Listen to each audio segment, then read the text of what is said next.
তোমরা যারা সবে জল রং শুরু করেছো, আজকের ভিডিওটা তাদের জন্য।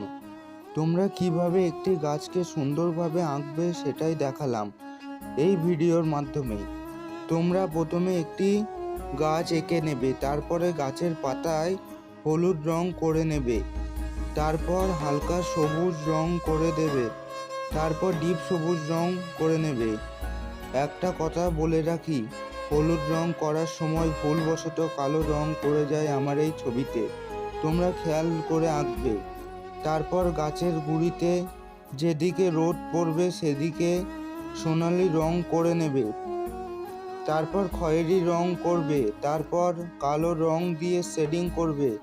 সব শেষে তুলিতে নীল রং নিয়ে পাতার নিচের দিক রং করে ডালপালা দিয়ে দিলেই রেডি হয়ে যাবে একটি গাছ।